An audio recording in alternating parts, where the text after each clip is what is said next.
महाराज आणखी एका गोष्टीचं दुर्दैव वाटतं मला, ती पदवी टाकली ना वेदांताचार्य, अमुकाचार्य, तमुकाचार्य. महाराज ही शुद्ध फसवणूक आहे तुमची बर का, शुद्ध फसवणूक. ऐकून घ्या, डोळे उघडून ऐका. आणि तुम्हाला आज आत्मपरीक्षणाची गरज कशी तेही सांगतो मी. ह्या पदव्या लावून आहे ना, हा निव्वळ मूर्खपणा आहे, बावळटपणा आहे. विठ्ठला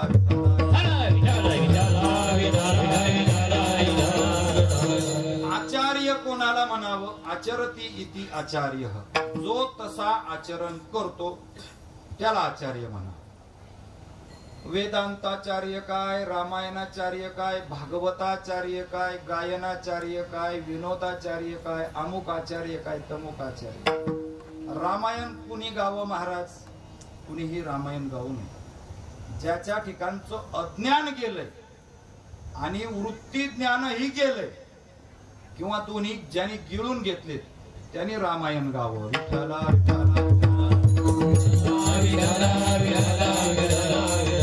ऐका, नाथ महाराज स्पष्ट बोलतात, रामायण सांगण्याचा, रामायण कथा करण्याचा अधिकारी कोण? सीता पुसे श्रीराम ज्ञान, ते सांगावया हनुमंत जान. गिळोनिया ज्ञान, अज्ञान झाला सावधान श्रीराम. कोणी सांगावं रामायण? दोन लक्षण पाहिजे त्याच्या ठिकाणी.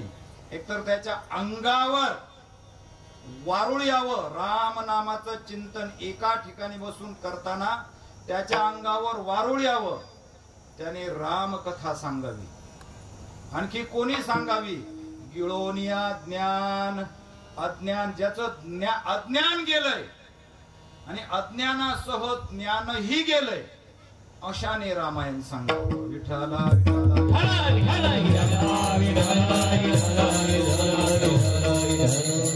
भागवत कुणी सांगावं?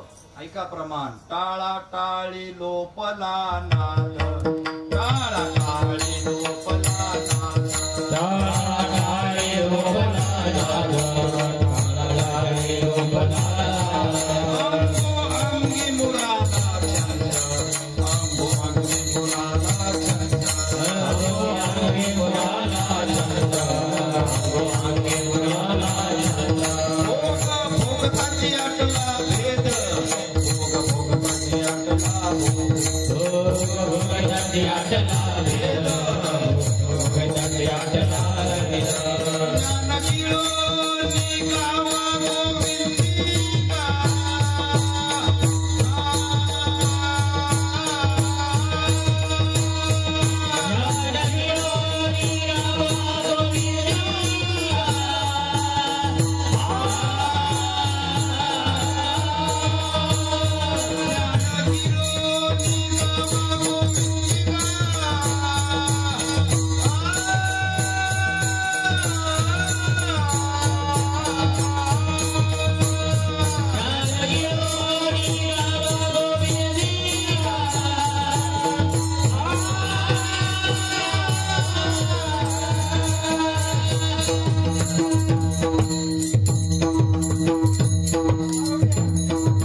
भागवत कुणी करावं? ज्याचं ज्ञान केलेलं आहे. अज्ञान सोडून द्यावं. अज्ञान तर पहिली पायरी आहे, अज्ञान जाणं ही पहिली पायरी आहे. ज्याने ज्ञान केलंय त्याने गावा गोविंदोगा. भागवताचार्य व्हायचंय ना, अवश्य व्हा. पण ज्याने ज्ञान, त्याचं ज्ञान ही गिळलेलं आहे, अज्ञानासह ज्ञानाची निवृत्ती झालेली आहे, त्यानं गोविंदू गावा, त्याने भागवत करावं. वेदांताचार्य कोण? अरे ज्याच्या ठिकाणी मल विक्षेपाची निवृत्ती झालेली आहे, स्वस्वरूपाचं अज्ञान राहिलं नाही, अशा महात्म्याला वेदांताचार्य म्हणावं. विठ्ठला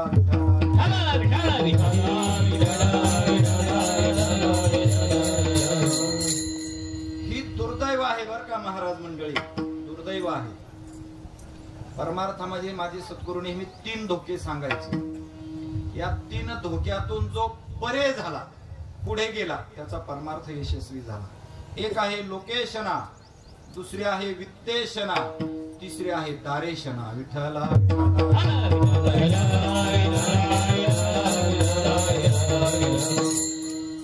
लोकेशना कशाला म्हणावं?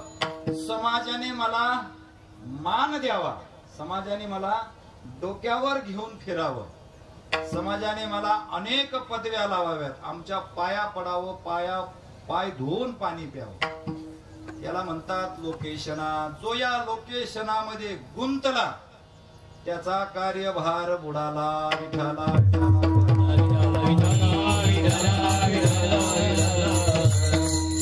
दुसरा आहे वित्तेशना. वित्तेशना, जो याच्या मागे लागला ना, संसारिक माणसं प्रपंच करतात, पैसा कमवतात, आणि पैसा कमवायला शास्त्राने कुठे विरोध केला नाही, फक्त तो कसा कमवावा याचे दिशा निर्देश दिले. जोडोनिया धन उत्तम व्यवहारे, उदास विचारे वेच करी.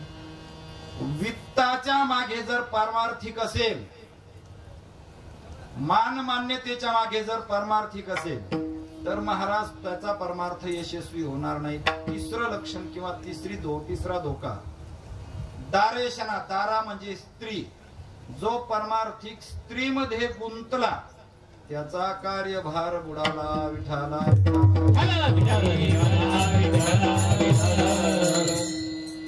अरे परमार्थिकानं अनैतिकरित्या स्त्रियांमध्ये गुंतू नये.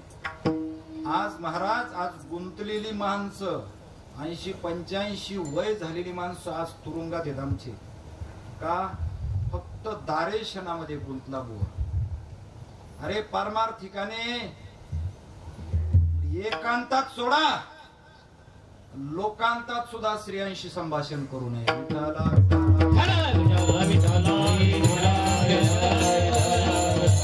एकांती लोकांती स्त्रियांशी भाषण,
एकांती लोकांती अनैतिक अवैधरित्या स्त्रियांशी भाषण करू नये. कसं करू नये? प्राण गेल्या जाण करू नये. परमार्थिका करता सांगितलं. तुकोबराय साधकांकरिता एक आचार संहिता सांगतात. साधकाने कसं असावं? साधकाची दशा उदास असावी, उपाधी नसावी, अंतर आणि बाह्य. विठ्ठला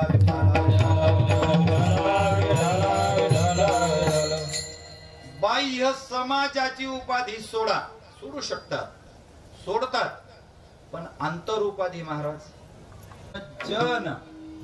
एका भंगामध्ये तुकोबाराय सांगतात की ज्याच्या अंतःकरणामध्ये तन धन जन हे तृणवत आहेत त्याला वैष्णव भक्त म्हणावा, असं एका ठिकाणी सांगितलंय. महाराज पैसा, स्त्री आणि लोकेशना हे धोके परमार्थाचे आहेत. महाराज ऐका, परमार्थ करणाऱ्यांनी डोळे उघडा. अरे कीर्तन करावं केवळ भगवंता करता करावं, साधू संतान करता करावं. जर आम्ही कीर्तन करत आहोत पैशा करता, तर आम्ही आमच्या पायावर धोंडा पाडून घेत आहोत. आमचा नरक चुकणार नाही. सांगतो, जेथे कीर्तन करावे, पाठ आहे सगळ्यांचं, तेथे अन्न न सेवावे, बुक्का लावू नये भाळा, माळ घालू नये गळा. खिशातलं एक आपलं हे तुकोबाराने दिशा निर्देश केले ना. अरे घेणारा निश्चित पतनाला जातो. त्याच्याकरता कुंभपाक नावाचा नरक सांगितला. घेणारा करता बोलू, देणारा करता ही नरक सांगितला. विठ्ठला विठ्ठला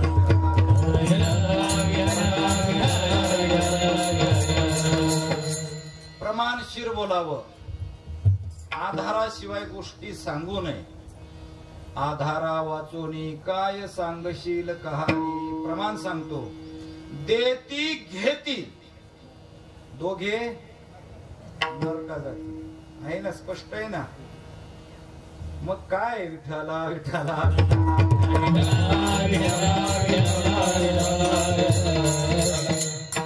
बरं. मोठा कीर्तनकार कोण बरं साहेब तुमच्या मध्ये? मोठा कीर्तनकार कोण?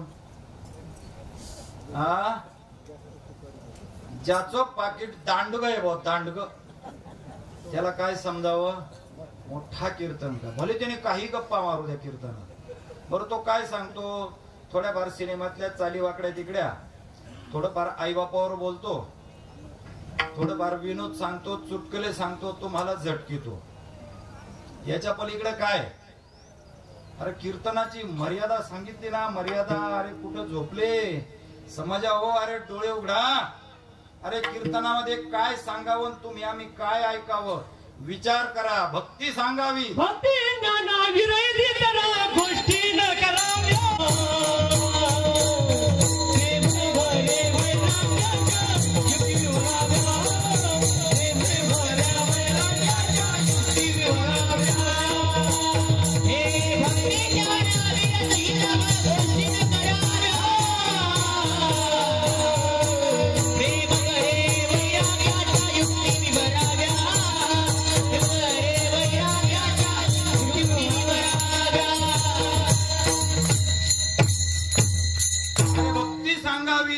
सांगावं, ज्ञान सांगावं, वैराग्य सांगावं, ही कीर्तन मर्यादा आहे आमची.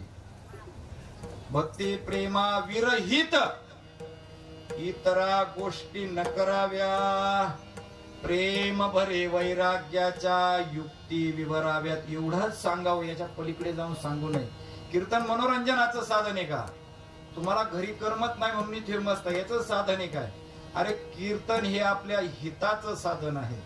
अरे कीर्तनामध्ये काय असावं? जेणेकरून मूर्ती अंतरी ठसावी, ऐसी कीर्तन मर्यादा आहे संतांच्या घरची. कीर्तनामध्ये भक्ती, ज्ञान, प्रेम, वैराग्य सांगावं. याच्या विरहित गप्पा मारू नये. लोकेशना, वित्तेशना, दारेशना. जो या 3 धोक्यांमध्ये अडकला त्याचा परमार्थ कदापिही यशस्वी होत नाही. विठ्ठला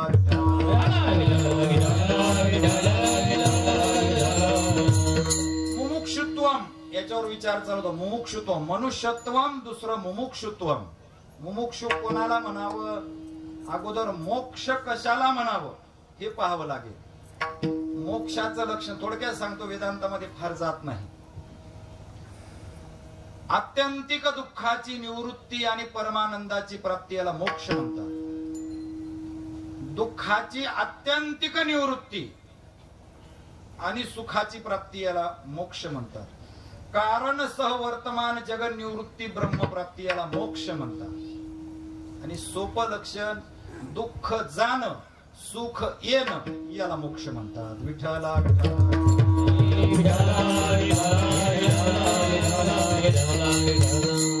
आणि अशा मोक्षाची ज्याला तीव्र इच्छा आहे, मला सुख मिळावं, सुख मिळावं, सुख मिळावं, अशी ज्याची धडपड आहे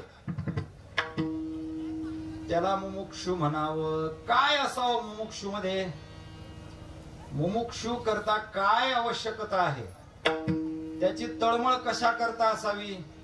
भेटी लागी जीवा लागली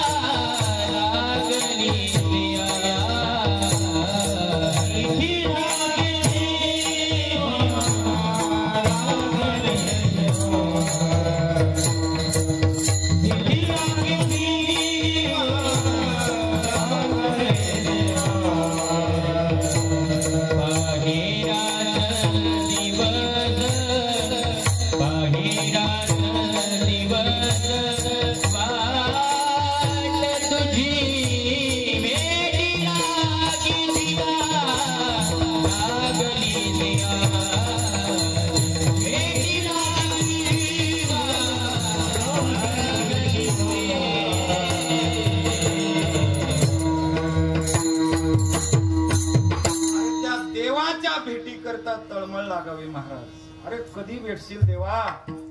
रडावं प्रपंचा करता काय रडावं महाराज. त्या देवाच्या भेटी करता रडावं महाराज. कधी भेटशील देवा.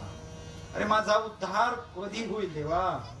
कै मी उद्धार पावेन कै कृपा करील नारायण. ऐसे तुम्ही सांगा संत जन करा समाधान चित्त माझे. अशी तळमळ असावी लागते परमार्थामध्ये. उगाच घरच्यांना कळालं आपलं पोरग काही शिकत नाही त्याला घाला संस्थेमध्ये घाला धर्मशाळेमध्ये. कशा करता विठ्ठला.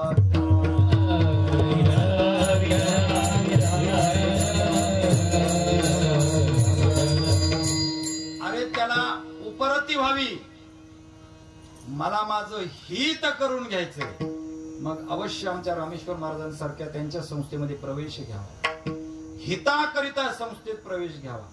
मला महाराज कीर्तनकार करतील मग मला तारका भेटतील मग मला पैसे भेटतील मग माझं लग्न होईल. याच्या करता तुम्ही प्रवेश घेत असाल तर ते सगळं व्यर्थ आहे. विठ्ठला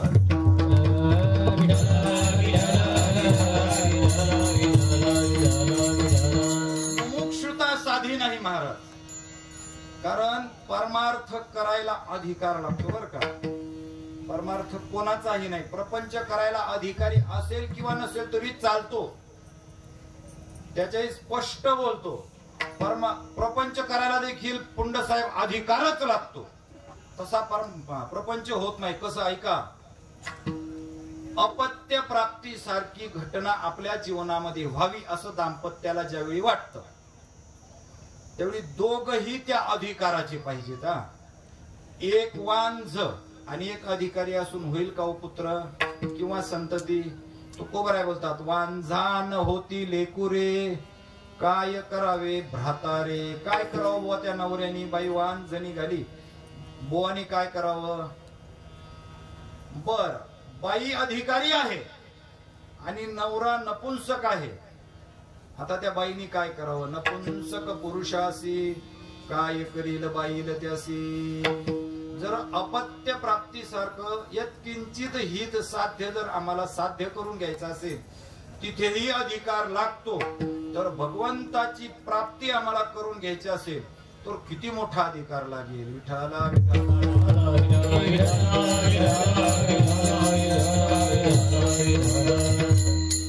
मुमुक्षुता अंगी बाणावी लागते महाराज. परमार्थ करणाऱ्याला सगळ्यात पहिल्यांदा अंतःकरणात विवेक उत्पन्न व्हावा लागतो. विवेक साराचं पृथक्करण करणारी वृत्ती त्याला विवेक म्हणतात.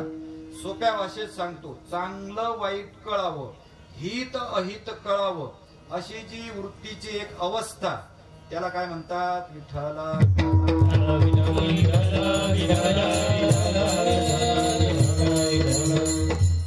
कळतं का आम्हाला हित काय हित आहे नाही कळत महाराज. अट्टहास चालू आहे.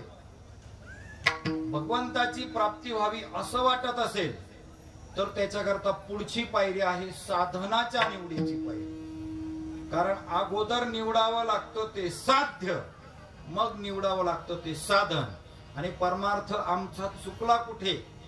आम्ही अगोदर साधन निवडलं आणि मग साध्याच्या दिशेने प्रवास आहे. विठ्ठला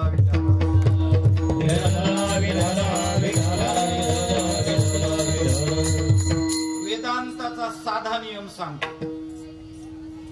साध्याचं अज्ञान साधन चुकवतं आणि चुकलेलं साधन कधी साध्यापर्यंत पोहोचू देत नाही. विठ्ठला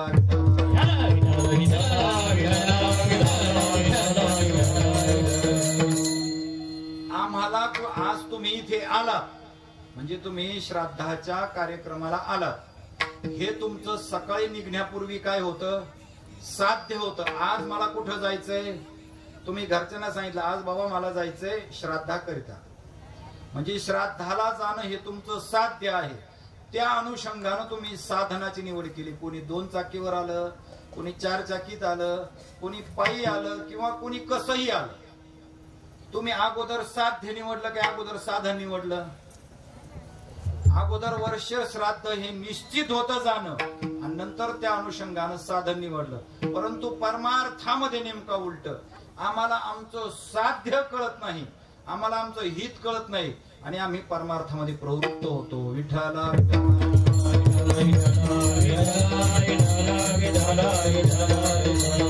भगवंताची प्राप्ती याला साध्य असं म्हणतात परमार्थामध्ये. त्याच्यातही सूक्ष्म बोलायचं झालं तर स्वतःचा परिचय करून घेणं याला परमार्थ म्हणतात. को अहम कथमिदं जातं को वै कर्तास्य विद्यते उपादान किमस्तेहं विचारः सोयमीदृशः. आहे मी हा कोण करावा विचार मने ज्ञानेश्वर.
विचार करणारा जो तळमळ आहे त्याला मुमुक्षु म्हणावं, पर्यायी भाषेत त्याला साधक म्हणावं किंवा जिज्ञासू म्हणावं.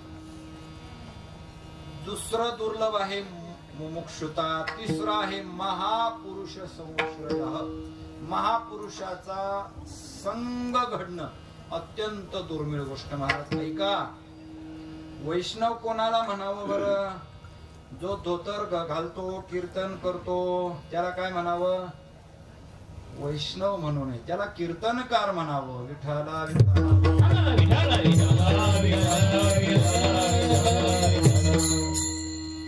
वेद अध्ययन करतो त्याला वैष्णव म्हणावं का? वेद अध्ययन करीती तरी वैदिकाची होशी, परी वैष्णव न होशी अरे जना. एखादा म्हणले आमचे कुंद महाराजांसारखे सुंदर गायक आहेत बुवा, आम्हाला म्हणा ना वैष्णव. नामदेवराय तयार नाहीत वैष्णव म्हणायला.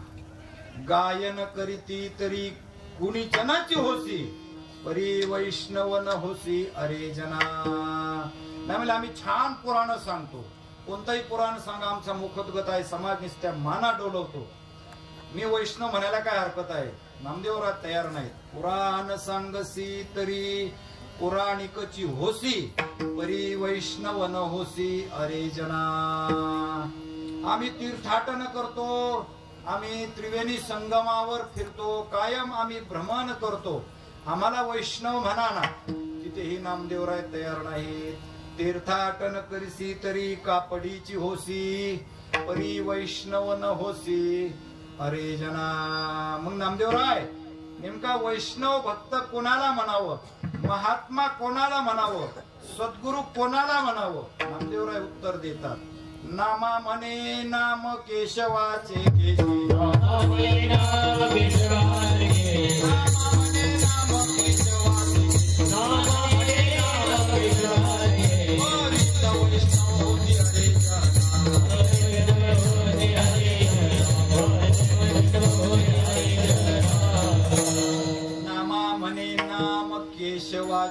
घेसी परीच वैष्णव होसी अरे जना.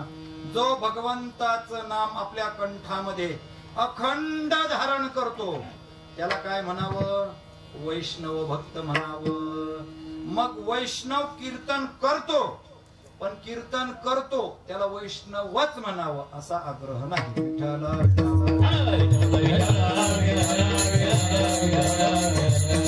महाराज दोन्ही सारखे दिसतात ना हो. वैष्णव कीर्तनकार मध्ये काय फरक आहे? काहीच फरक नाही. वरकरणी बहिरंगामध्ये काहीच फरक नाही, परंतु त्यांच्या अंतरंगामध्ये मात्र बहु फरक आहे. विठ्ठला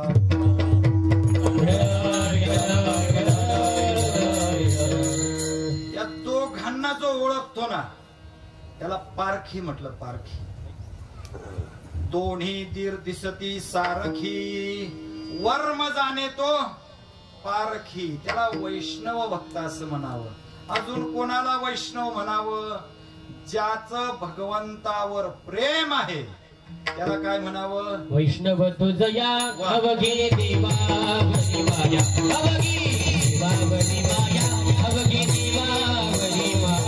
वैष्णव तुझया अवघे देवा वरी माया अवघे देवा वरी माया अवघे देवा वरी माया. हे वैष्णव तुझया अवघे देवा वरी माया अवघे देवा वरी माया अवघे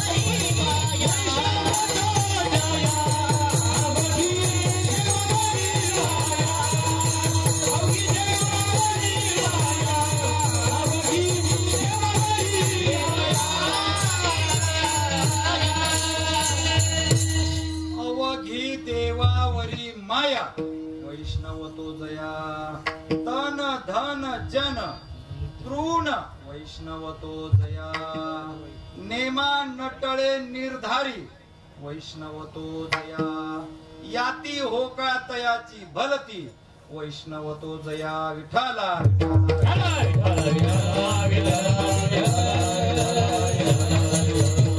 वैष्णव भक्त असं म्हणावं. या वैष्णव भक्ताची संगती अत्यंत दुर्मिळ. बोलू अजून मोठं कोणाला म्हणावं? महात्मा कोणाला म्हणावं? नारद भक्ती सूत्रामध्ये एका सूत्राचा विचार आलाय.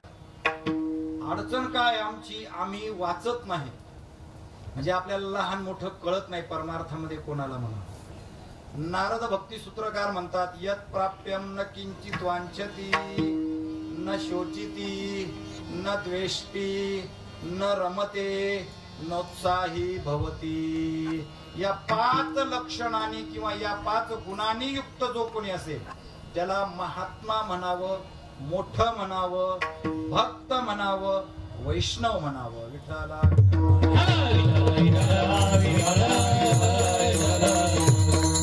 यत् प्राप्यम न किंचित वांछती. एखादी गोष्ट प्राप्त झाली असेल पुन्हा त्या गोष्टीची इच्छा करत नाही. पहिलं लक्षण. दुसरं आहे न शोचिती. जीवनामध्ये कितीही वाईट प्रसंग आला तरी तो शोक करत नाही. न द्वेष्टी. एकमेकांचा द्वेष करत नाही. महाराज इथे थोडं बोलतो हा, अवांतर आहे पण बोलायला पाहिजे. तुम्ही मंडळी एकमेकांचा द्वेष करता, नवल नाही बर का, नवल नाही. सामान्य लोक एकमेकांचा द्वेष मत्सर असूया करतात, नवल नाही. पण आम्ही मंडळी एकमेकांचा द्वेष करतो हे नवल आहे. विठ्ठला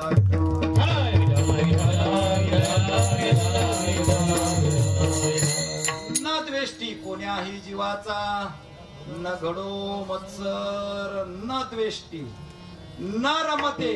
तो हरी चिंतनाशिवाय कोठेही रमत नाही. नोत्साही भवती. भगवंताशिवाय त्याच्या अन्य गोष्टीमध्ये कसलाही उत्साह नाही. अशी 5 लक्षणं जिथे सापडतील त्याला महात्मा असं म्हणावं. अन्यांना फक्त बुवा किंवा कीर्तनकार म्हणावं. विठ्ठला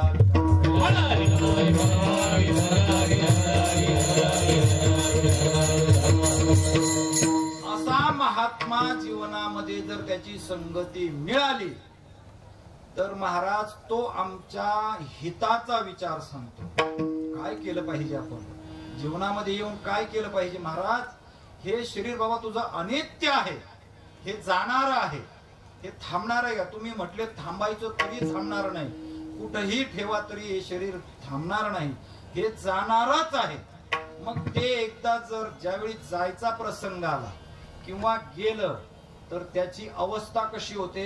ह्या फुलाचा परिमळ नाम वास सुगंध गेल्यावर ते फुल कसं होतं महाराज, त्याप्रमाणे या देहाची अवस्था. अभंगाचं पहिलं परिमळ गेलिया वास फुल देती, परिमळ गेलिया वास फुल देती, परिमळ गेलिया वास फुल देती, परिमळ गेलिया वास फुल देती, परिमळ गेलिया वास फुल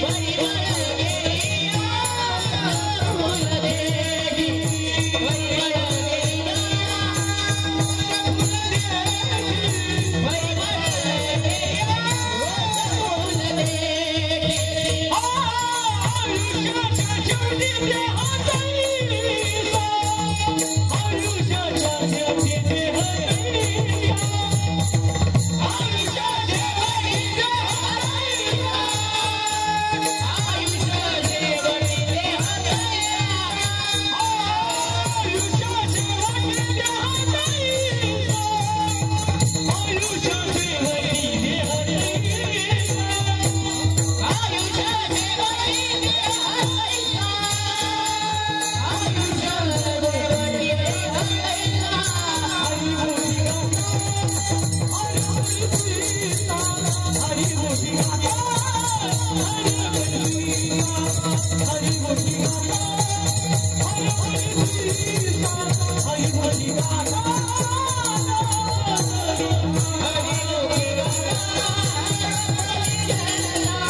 परिमळ गेलिया वास फुल देती, परिमळ आयुष्या शेवटी देह तैसा.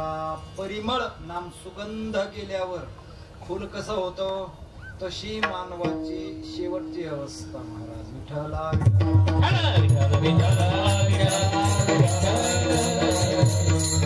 देहाचं अनित्यत्व सांगतात महाराज. शरीर हे जन्माला जी गोष्ट येते तिचा नाश ठरलेलाच आहे. अस्ति जायते वर्धते विपरणमध्ये अपक्षयते आणि विनश्यती, तिचा नाश हा निश्चित ठरलेला आहे. शरीराचं अनित्यत्व सांगतात. अनित्य आहे शरीर, अनित्य आहे. बरं भरोसा आहे का तुम्ही अजून 100-150 वर्ष जगा? ही गोष्ट खरी का खोटी? विठ्ठला विठ्ठला